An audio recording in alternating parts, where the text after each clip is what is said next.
आज मैं आप सभी को ये हिंदी कविता पढ़कर सुनाऊंगी और समझाऊंगी। इस कविता का नाम है नदी। ये वेस्ट बंगाल बोर्ड पश्चिम बंगाल मतलब बोर्ड का है, हिंदी मीडियम का क्लास 3 का बुक है। तो 1 से 10 पार्ट तक तो एग्ज़ाम में आ चुका है। पहला एग्ज़ाम में अभी हाफ ईयरली में आएगा 11वां पार्ट। तो इस पार्ट का नाम है नदी और इसका लेखक है जो इस कविता को जिसने लिखा है उसको हम लोग लेखक बोलते हैं। तो इसलिए इस कविता के लेखक का नाम है डॉक्टर परशुराम शुक्ला। डा दे के बिंदु दिया यानी कि डॉक्टर, पूरा नाम नहीं लिखा है, डॉक्टर को शॉर्ट में लिखा है। डॉक्टर हम लोग पढ़ेंगे डॉक्टर परशुराम शुक्ला। तो मैं शुरू करती हूँ।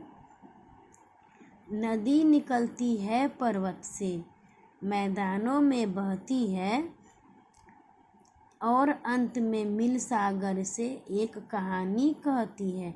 ये 4 लाइन कविता का अर्थ है कि नदी जो है पर्वत से निकलती है और मैदानों में बहती है और अंत में यानी कि लास्ट में, ठीक है, आखिर भी बोल सकते हैं, आखिर में अंत में मिल जाती है सागर में और एक कहानी कहती है। Next para. बचपन में छोटी थी पर मैं, बचपन में, इस कविता का कहने का अर्थ है कि बचपन में छोटी थी पर मैं बड़े वेग से बहती थी। बड़े वेग से यानी कि बहुत तेज़ी से बहती थी। आंधी तूफान बाढ़ बवंडर, मतलब जितना भी आंधी तूफान बाढ़ आता था, बवंडर आता था, सब कुछ हंसकर सहती थी। तो सब कुछ को हंसकर सह लेती थी। मैदानों में आकर मैंने सेवा का संकल्प लिया। मैदानों में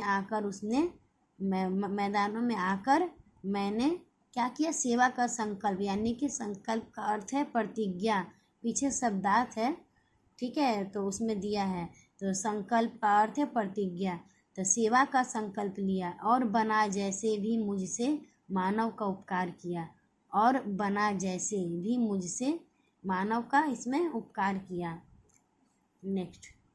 अंत समय में बचा शेष, जो अंत समय, लास्ट समय में, आखिर समय में जो बचा है, शेष मतलब बचा है, सागर को उपहार दिया। सागर को क्या दिया? उपहार, यानी कि तोहफा। सागर को उपहार दिया। सब कुछ अर्पित करके मैं अपने जीवन को साकार किया, मतलब अच्छा, अपना जीवन को अच्छा कर दिया। सब कुछ अर्पित कर दिया, सब कुछ दान कर दिया, तो जिससे जीवन को क्या हुआ? साकार कर दिया, साकार किया, जीवन अच्छा कर दिया। बच्चे शिक्षा लेकर मुझसे मेरे जैसे हो जाओ। बच्चों को, मतलब ये जो कविता में लेखक जो है ये कह रहे हैं, ठीक है, नदी कह रही है, लेकिन लेखक जो लिखा है तो वो मतलब ये लाइन लिखा है कि बच्चे शिक्षा लेकर मुझसे मेरे जैसे हो जाओ। मतलब नदी कहने का अर्थ है कि नदी अपने जैसा होने को कह रही है। सेवा और संपन्न से तुम जीवन बगिया मत खाओ। सेवा करो और संपन्न मतलब सब कुछ दान कर दो और जीवन की बगिया माँ का। तो ये कंप्लीट हो गया। नेक्स्ट वीडियो में मैं इसका शब्दार्थ बताऊंगी और इसका प्रश्न उत्तर आप सभी को बताऊंगी। और मेरे चैनल को आप लोग जिन्होंने अभी तक सब्सक्राइब नहीं किया है वो जल्दी मेरे चैनल को सब्सक्राइब करके बेल आइकन पर क्लिक करें। मिलते हैं नेक्स्ट वीडियो में।